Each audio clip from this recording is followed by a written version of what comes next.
Raha tompoko lafinaritra tompoko vavy dia mbola akafaliana trano no andorana anao indray mety toetry ny andro ho an'ny 3 andro manaraka ary ampia takariva ity eto amin'ny télévision malagasy hatrany. Ao anatin'izay 3 andro izay ary dia mbola mijanona mankatsika hatrany isika amin'ny ankapobeny indrindra mofa ny voamaraina ary tena voakasika izay dia ny natsanan'ny voatany mantolo iny. Hojerentsika amin'ny tsipiriany avy hatrany izay toetry ny andro izay ho an'ny rapitso maraina zao dia misy aloha ny zavitanina ny andian-javona izay miteraka izay atsika izay amin'ny voatany mantolo misy orana malefaka ny motsiraky ny antalazy analandrofo ny ankoatr'izay kosa aloha dia mbola ny masoandro mibalika no hibantoerana.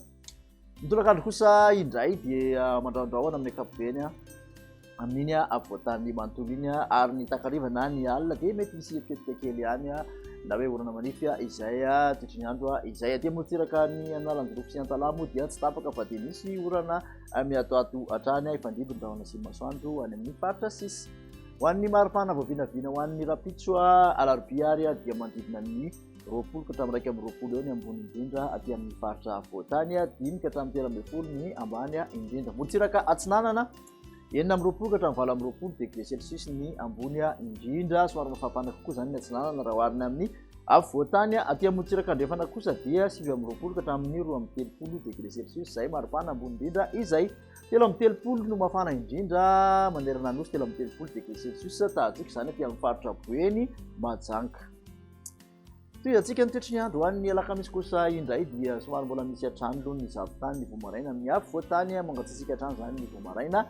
Mangatsika ihany koa nefa mitolakandro satria dia somary mandraondraona ny natsanany voatany iny misy orana hatrany ny motsiraka analandrofo sy antala ifandibon-drahona sy masoandro any faritra sisy raha toka mandraona somary misy tandrivon-drahona aty amin'ny motsiraky ny faritra atsimo andrefana aty amin'ny tapany atsimo sy motsiraky ny faritra Androhy. Ny maripana voavinavina dia manodidina ny 9 ka hatramin'ny 20 aty amin'ny faritra voatany ny ambony indrindra. Motsiraka atsinanana 20 ka hatramin'ny 20 degré celsius 20 ka hatramin'ny 30 ny motsiraka andrefany nosy any mafana indrindra dia mbola 30 degré celsius hatrany Maeva tanàna sy Mahajanga no ahitantsika izay. Amaranantsika ny toetry ny andro aloha dia ny zoma dia mitoetra indray zany tsokany ala izay tivitra mangatsika mibantoerana indrindra fa nitolakandro ny maraina aloha somary mbola mangatsitsika hatrany misy ny somary mandraondraona mety aranerika moa zany ny lanatsanany voatany ny orana malefaka dia tazana dia amin'ny antalana atsinanana analanjirofo ka hatraty amin'ny vadivavy sy fitovinany iny aty andrefana ny fandibon-drahona sy ny masoandro.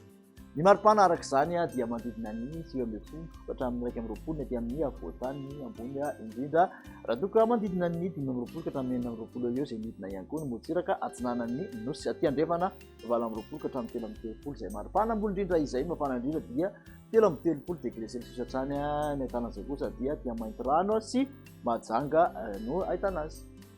Makasika ny falitondrivotra eto Antananarivo renivohitra kosa indray dia nahitana fidinana amin'ny ankapobeny tahan'ny falitondrivotra teto Antananarivo renivohitra manodidina ny fetran'ny OMS avokoa ny rehetrarehetra voarairay ny mandrafitra ny toetry ny andro ao anatin'ny 3 andro ho avy nojerena dia vinavinaina hijanona ho ambany amin'ny ankapobeny izay tahan'ny falitondrivotra izay madidi kokoa zany rivotra amin'ity 3 andro manaraka ity. Dia makasitraka anao indray nanaraka izay hatramin'ny farany amana sy nao hatramin'ny manaraka ny fandaharana ohatran'ny mahazatra dia amin'ny manaraka indray ary veloma tompoko.